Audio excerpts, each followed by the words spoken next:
ഈ ചെയ്യുന്നത് നിങ്ങൾക്ക് നേതാക്കളിലേക്കോ അല്ലെങ്കിൽ ഉന്നതരായിട്ടുള്ള അധികാരികളിലേക്കോ എത്താൻ കഴിയത്തില്ല. ഇന്നത്തെ ഒരു ലോക സാഹചര്യം അതാണ്. അപ്പോൾ എന്താ ചെയ്യുക? ഈ പറയുന്ന സാധാരണക്കാരായിട്ടുള്ള മനുഷ്യരെ ടാർഗറ്റ് ചെയ്തുകൊണ്ട് അവരെ ഇല്ലാതാക്കി, അവരിൽ അരിക്ഷിതത്വം ഉണ്ടാക്കി ഒരു രാജ്യത്തെ അസ്ഥിരപ്പെടുത്തുക.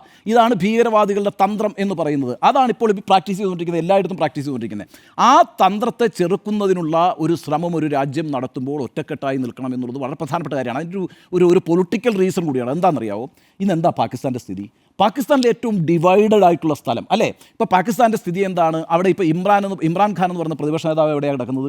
അയാളിപ്പോൾ ജയിലിലാണ് കിടക്കുന്നത്. അയാളുടെ പാർട്ടി എന്താ ചെയ്യുന്നത്? അയാളുടെ പാർട്ടി തെരുവിൽ പ്രക്ഷോഭം നടത്തിക്കൊണ്ടിരിക്കുക. നിങ്ങൾക്കൊരു കാര്യം അറിയാമല്ലോ, ഈ പറയുന്ന ആൾ പാർട്ടി കൺവെൻഷൻ അവിടെയും വിളിച്ചു കൂട്ടിയല്ലോ. അവിടെയും പാകിസ്ഥാൻ സർക്കാർ ഈ പറയുന്ന പെഹൽഗാമിന് ശേഷം ഇന്ത്യ തിരിച്ചടിച്ചേക്കും, അടുത്ത 36 മണിക്കൂറിനുള്ളിൽ there will be A strike എന്നാണ് ഇവർ ഒരു അലാം തന്നെ കൊടുത്തത്, ഒരു അലേർട്ട് തന്നെ കൊടുത്തത്. എന്നിട്ടൊരു ആൾ പാർട്ടി കൺവെൻഷൻ വിളിച്ചു കൂട്ടി. ഇമ്രാൻ്റെ പാർട്ടി പങ്കെടുത്തില്ലല്ലോ. അവിടുത്തെ ഏറ്റവും പ്രധാനപ്പെട്ട പാർട്ടിയാണ് എന്ന് മാത്രമല്ല, അവർ തെരുവിൽ ഈ സർക്കാരിനെതിരെ സമരം ചെയ്തുകൊണ്ടിരിക്കുകയാണ്. അതാണ് ഞാൻ പറഞ്ഞത്, പാകിസ്ഥാൻ ഒരു ഡിവൈഡഡായ രാജ്യമാണ്. ബലൂചിസ്ഥാൻ അതായത് ബലൂചിസ്ഥാനിലെ പോരാളികൾ ഇന്ത്യക്ക് അനുകൂലമായിട്ടും എഴുതിരെത്തിച്ച് ഐക്യദാർഢ്യം പ്രഖ്യാപിക്കുകയായിരുന്നില്ലേ ചെയ്തത്.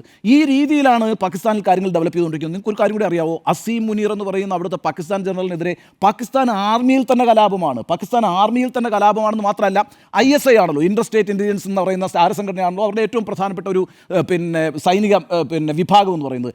ISIയുടെ പിന്തുണയില്ല ഈ പറയുന്ന അസീം മുനീറിന്.